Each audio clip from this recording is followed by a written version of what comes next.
though. Don't worry. He's staying in there. All right. Anything else? We're good on the big board, right, gents? Oh, yeah, for sure. All right, cool. I want to get in a little Jaire Alexander talk, just a touch. Jordan Love spoke on it earlier today. Tim, if you'll get me a screen grab ready, give me that Caleb Williams looking absolutely miserable. I kind of like that. That's one of my favorites. You'll pop that up there. This was Jordan Love on Up and Adams with Kay Adams on FanDuel earlier today. And let's hear what QB1 had to say about Jaire. I'm sorry, I can't look at Caleb Williams, bro. I can't. Right. We gotta go with Tupac LaFleur today. That'll work too. There you go. All right, so here was Jordan Love on with Kay Adams earlier today. This was on Twitter from the Up and Adams Twitter account. Make sure you go over there, give it a like, follow, retweet, all that good stuff. She had an awesome interview with Jordan Love. Loved what he had to say about Aaron Rodgers. I just know it pisses the Aaron Rodgers haters off that he's still calling him his mentor. But anyway, here we go. Kay Adams and Jordan Love, asking Jordan Love specifically about Jaire Alexander. Defensively, what's going on with Jaire? When's the last time you talked to that madman? That's a great question. I'm not sure. I need to reach out to Ja, see what the deal is, but Ja, he's got his own world going on. I'm gonna let him handle his business and see what's going on. But that's my guy right there. He's definitely a player we need back. Just the play style he plays with and who he is on the field. I mean, that's a guy we need to have around. So we'll see what happens. When you talk locker room fits with these draft prospects, 8 picks, like what's the locker room fit for Jaire? What would, like, if he leaves, what hole is that leaving? I mean, locker room wise, he's a character. That's a guy that you never know what you're gonna get with Ja. He's always a guy that interacts with everybody on the team, and he jokes around, but he also has that serious side to him and a competitor. And obviously, the player on the field is a whole nother area that we would be losing if we didn't have him. So, talking about rookies, to have a rookie come in and play at the level, I'm not there yet. We'll see. We'll work these guys out and try and see. But, I'm hoping Josh's still there with us. We'll see. But that's my guy right there. All right. So obviously Jordan Love vouching for Ja. He absolutely loves him. And listen, I still don't know what to say about this Jaire situation, man. I really don't. Because it sounds like, they want to get rid of him. The fact that Spoon put out what he did the other day, and this is what Wildy said as well on his show. He's like, when you see that go out, and Tauscher kind of cut Wildy off and said it before Wildy could say it, Mark Tauscher was like, kind of feels like they want to, hey, don't forget, Jaire's on the market. Like, just get it to the forefront again, right? But it's kind of cool to hear Jordan Love, man. What a blessing it is to have him as a quarterback, because he never steps in it. I step in it all the time on this show. You guys know that. He's so guarded in his words, but he comes across likable and this and that. And genuine. He comes across genuine too. Like when she asked him about when's the last time you talked to Ja, and he was honest. Oh, I don't know. It's been a minute. I got to call my guy, check in on him. He's doing his thing. I'm doing mine. But they're great teammates. And I also like what he said about the locker room vibe. Ja's the kind of guy that talks to everybody. Everybody on that 53. He's interacting with everyone, trying to hype them up. I think a lot of times that goes overshadowed by some of the other antics that we've seen from Jaire in the past. Mm-hmm. And I think the positive things that he brings to that locker room often don't get a lot of attention. So I was glad to hear Jordan bring that up today. Yeah. What about you, Jacob? What do you think, man? I'm not expecting it to sway anybody's opinion. I just want to get your take on what Jordan said about Ja, man. No, I'm updating my daily tracker. It is now hit 60-40. Jaire's going to stay. All right. It's not 50-50. It's almost 50-50. Sure, it's not 65%. 65%. That's what we. Go ahead, Jacob. I mean, honestly, probably think Len could have.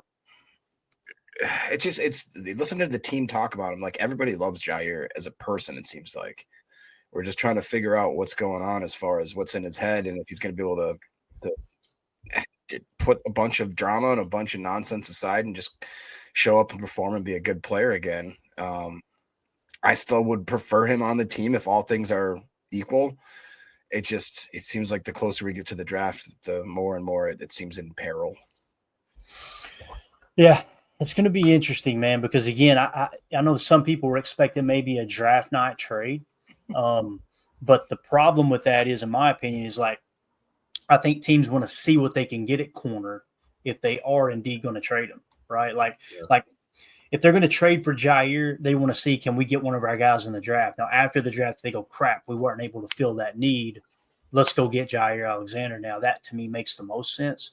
But I'm still holding out a little hope, man. You could tell the team ain't sour on him. The teammates aren't sour on him.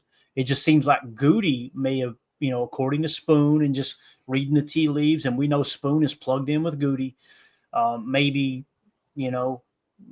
Goody is a little more like, hey, let's just move the heck on. And Wildy done a great job on his show the other day talking about, like, this is how Ted Thompson operated too. I didn't know this. I learned something on his show the other day. He said Charles Woodson was not even offered a contract. Like, they said that Charles Woodson was willing to take a pay cut, and Ted was like, nah, we're good. Hey, appreciate your service. Like, think about that. You know what I mean? Like that, and that was what, in 2013 or 2014, whenever it was. So sometimes, man, once that page is turned, it's turned. But I like the idea of Jaire returning, because the majority of the guaranteed money is over now. And if he does miss time with injury, it's almost like you're trading him for next to nothing now. And the guaranteed money's pretty much up. So you can kind of, all right, you pay him for, when he's on the field, essentially. I know it's not that cut and dry, but you guys kind of get the point. So the other thing with Jordan, since we were on Jordan Love talk here, thought this was really cool. I seen it on his Instagram. He was out there with Chris Barnes, former teammate Chris Barnes, doing their annual football camp. He posted these on Instagram. And again, just a leader in the locker room, out of the locker room. I just love the fact that Jordan Love is the Green Bay Packers quarterback. So just such an awesome thing. When you look around the league, and I usually don't do this, but I will right now. Like Kyler Murray, he's not a leader, No.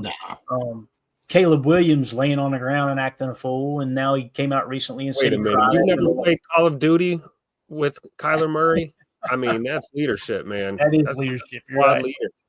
Yeah, and I mean, you just look at some of the QBs across the league, and then you look at ours, and it's like, man, this dude fighting through injury last year, and I know there's always going to be the Sean Clifford guys out there. We remember that first year when they were calling for Sean Clifford halfway through the season or whatever it was, right? And I believe it was Sean Clifford. Was it not Sean Clifford, or who was it? Yeah, it was Sean Clifford, right? So people were calling for him to come off the bench when Jordan was struggling there his first year starting. I think we got the real deal at QB, man. There's no doubt in my mind. So, for sure. All right. Anything else on the Chris Barnes playing in Arizona now? I think. I I heard he was. Yeah. Chris Barnes was one I liked a lot when he was on the team, and I thought he had a lot of upside. But boy, oh boy, they got rid of him pretty quick, and I guess he never did really live up to that starter standard in Green Bay. Yeah. What do you think about? Oh, sorry about that. Oh, you're good. Go ahead, man. You're good. What do you think about Chris saying that I'd love to see Love grow into a more vocal leader in 2025? Do you see him stepping into a more of a rah-rah kind of voiced opinion? Because it just seems a little. Yeah, I don't mean to laugh, Jacob, but this is what people hated about Aaron.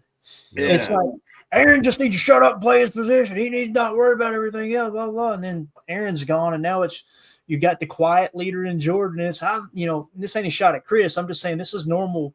This is where we go. We go from one side, shut up and play ball, to he needs to be more vocal. I would love to see him be more vocal, but I love that Aaron was vocal. I love that Aaron got on people's asses when they weren't in the right spot. I love that Aaron got on Josh Myers' ass when he, didn't snap the ball. Like, you need that. I respond to that personally. What I don't respond to is the person. I'm not saying Jay Love's like this. I think he's getting better at being more vocal, but I respond to the person. Look, if I'm doing something wrong, tell me. I'm a man. I'm 40. You know what I mean? That's what great person said. I'm a man. I'm 40. Like, tell me what I need to do, and let's go out here and win the damn ball game. I don't need a little pat on the ass. It's going to be okay. I don't understand that, man. You look at the great players in the history of the game, they didn't operate that way. And Tom Brady demanded excellence. Excellence. Yeah, he was one of the. That is weird, because Jordan's got to find his own way to do that, right? If he's going to take that step, it's got to be his version of whatever that is. He can't just magically turn into some fire and brimstone guy, because nobody's gonna take that seriously. It's going to come off inauthentic. It much like what the Denver Broncos dealt with Russell Wilson when he walked in there, and tried to be this guy that everybody knew he wasn't, and it didn't last long. It was a dumpster fire, right? So I would hate to see Jordan overcorrect, but I think Chris is right. And I believe it was Coach LaFleur, or it might have been Goody. Somebody publicly made that comment not too long ago too, that they were looking to Jordan here to step up and be more vocal in that huddle and in that locker room as a leader. And I think we might see that this year.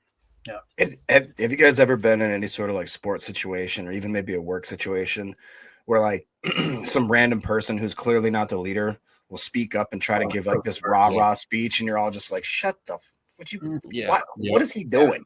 And you're just kind of, it's just awkward. It's like, I would hate for him, like Tim said, to overcorrect and drift into anywhere into that type of lane where it was phony, where he's like, I feel like I have to do this or be seen as this type of way. He kind of reminds me more of like a Rashawn Gary, where it's like every now and then you have pockets where Gary will scare the hell out of you. But most of the time it's quiet, reserved, and he leads by example. Yeah. And then when he does speak up, everybody just stops and listens because it has so much weight. And I think that's a great comparison. I could see Jordan taking that kind of route, that, he's a lead by example, work ethic. He's a pretty calm, cool, collected guy.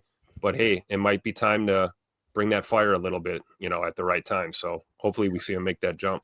Typically, the loudest person in the room has the least amount to say. Period. Right. Case closed. So when you don't overstep those boundaries, when it is time to say something, people shut up and listen. I remember, I think it was training camp last year, or maybe the year before. No, it was last year, Jeff Hafley's first year in training camp. Rashawn Gary didn't just go out there and just start eating everybody's lunch. He went to half and said, "Hey, do you mind if I say something here?" And Hafley's like, "Heck yeah, go." And he's, stepped in there and said something, and it has more of an effect. I'll give you an example. Mike Daniels, totally the opposite. All he did was talk and just, I'm bad. We're going to be, remember he said, we're going to turn this defense into one that hits people in the mouth and this and that. They didn't go out there and hit nobody in the mouth. And what happened? Mike Daniels is gone because everybody got tired of the rah-rah crap. I've heard it was Aaron Rodgers and another teammate talking about, AJ Hawk talking about that. Yeah, you remember we used to have a guy on the team. I think he was talking about Mike Daniels personally. Because that stuff goes through one ear and out the other. AJ talks about it on the McAfee show all the time. He's like, you get that guy in the team meeting. And as soon as he says, I got something to say, everybody goes, oh, God. Because he does it all the time. And you can tell it's about him. It's not about making the team better. It's, here's my time to shine. Let me get a little attention on myself.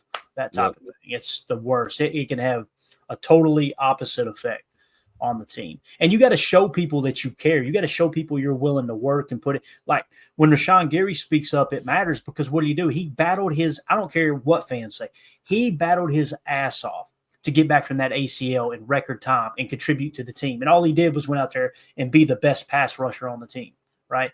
And it's like people will listen to that because he's got the pelts on the wall. People will listen to that because it's like this dude, he did. You could tell it wasn't about, well, let me just sit back and make sure my knee's right. It's I want to get back out there with my guys is what it came down to. So I think that stuff is absolutely huge. And I think Aaron did that too at times in Green Bay. I really do. It just the thing with Aaron there toward the end. And here's, I want to say this about Aaron too, because again, Jordan talked about how he was his mentor and this and that earlier today on Up and Adams. When you look at how the whole Aaron Rodgers thing happened, people like to say we fleeced the Jets, right? Rightfully so. We won that trade, no two ways about it. But did we get what we wanted? I mean, seriously, for us to sit here and act like arrogant fans, like, yeah, well, look how good we are. We haven't made it as far as we did with Aaron yet, right? So I kind of go, hey, let's slow the roll. Let's get over that hump. Let's at least get back to the NFC Championship before we start pounding our chest like we made the absolute right move. That's just the way I look at that. But I would rather us be less vocal as a fan base. And yeah, you fleeced the Jets. That's great. That's like you went over and took a sucker out of a 2-year-old's hand that was in a stroller. Like they don't know whether to crap or go blind, so they close one eye and fart. That's their team motto over there.